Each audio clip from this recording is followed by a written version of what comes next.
Shalom Israel. I'd like to give all praises, honor, and glory to Yahweh, Baal Shem Yahushai, Baal Shem Kakadash, the Bawanas, the apostles, and the elders of Great Millstone, and Shalom to Lek out there doing this work of faith and labor of love and true sincerity. All right, now I want to get into a quick topic based upon the scripture here in Isaiah 25:7, and it reads, "And he will destroy in this mountain the face of the covering cast over all people, and the veil that is spread over all nations."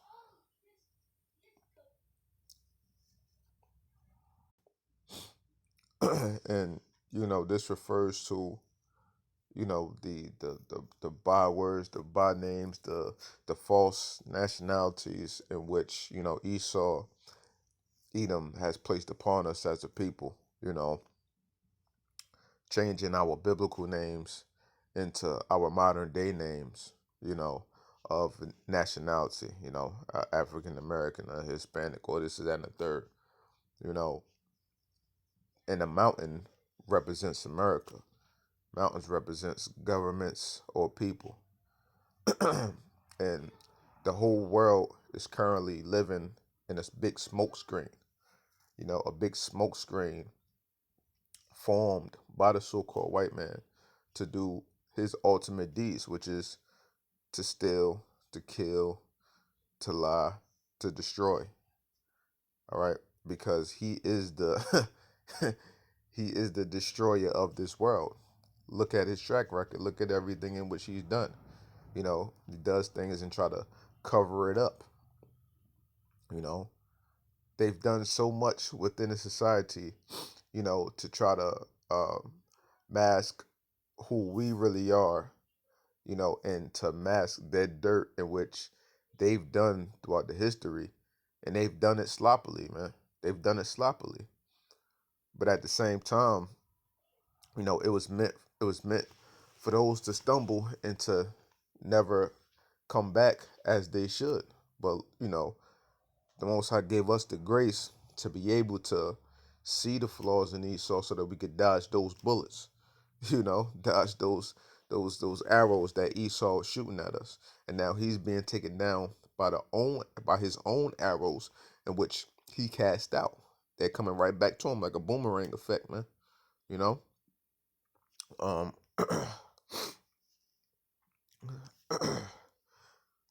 Go to Psalms 49 and 11.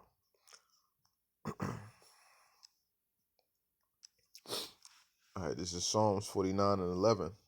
Their inward thought is that their houses shall continue forever, and their dwelling places to all generations. They call their lands after their own names. And, as we just getting into the previous scripture, that's the way that they continue to deceive, and through that deception in which they've set, and through their democracy and everything in which they have in place, they truly feel as though that their kingdom shall reign forever. Because look how long it's been reigning now, you know. But every kingdom, according to this current world, had a beginning and had an end. America had its beginning and it's coming to its end. All right. So that our rightful throne, our rightful rulership can come into play, and we can reign forever according to the world that is to come. A world of perfection, which the current world can never offer because it's ran by a beast, man. You know, it's ran by a beast.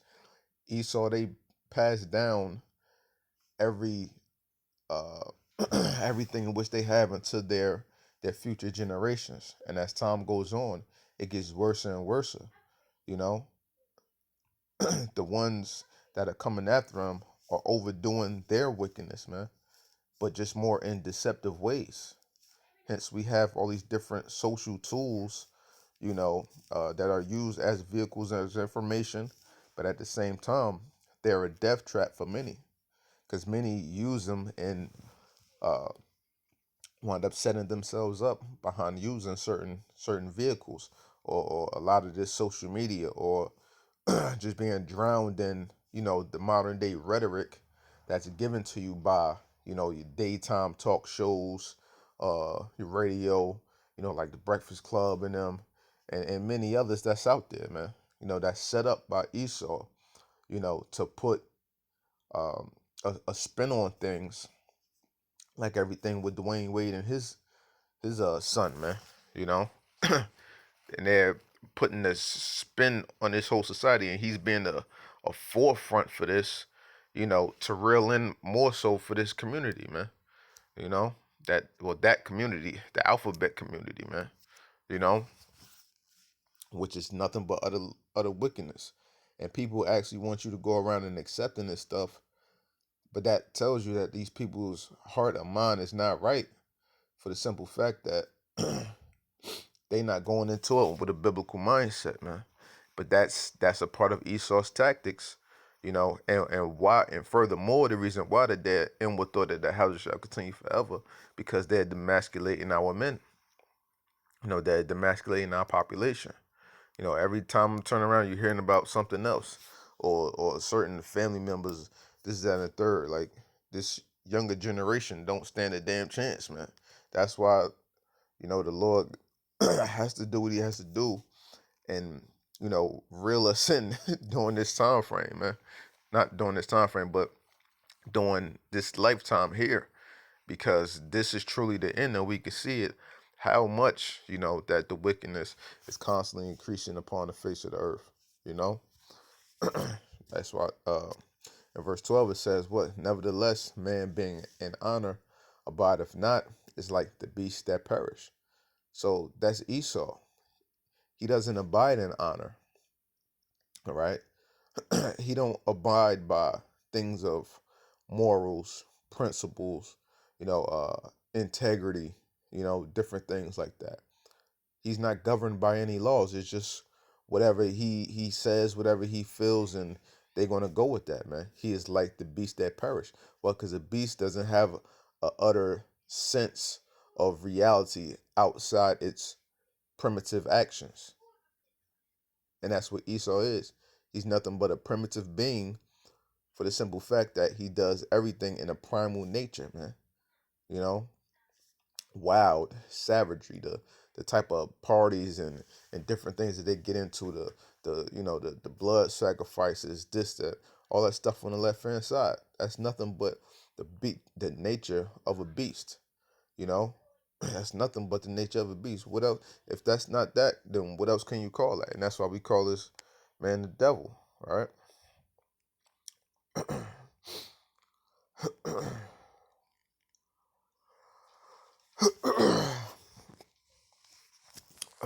It's like, I didn't mean to go there.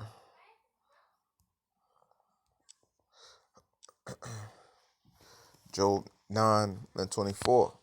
The earth is given into the hand of the wicked. He covereth the faces of the judges thereof. If not, where and who is he? If he's not the devil, then where else could he be? He covered up our faces, hidden our heritage, doing all this wickedness behind the scenes. How could he not be the so-called devil, man?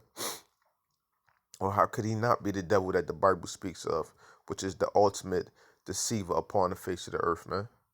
You know, people will go with whatever they want to personally believe in, things that truly don't have no substance, things that they can make up within their own mind of what feels personally good to them. But when we showing them the facts of why he is the devil, why he is the ultimate deceiver, they still don't want to go with it. Why? Because this is who they idolize. This is who they cherish. This is who they're trying to seek approval from, you know, when they don't want to do nothing with you whatsoever. And that's straight madness, man.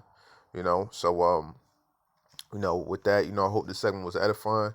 I'd like to give all praises, honor, and glory to Yahweh, Ba'ashim Yahushai, Ba'ashim Rakakwadash, double honor to the apostles and the elders of Great Millstone, and shalom to like out there doing this work of faith and labor of love and true sincerity. Shalom.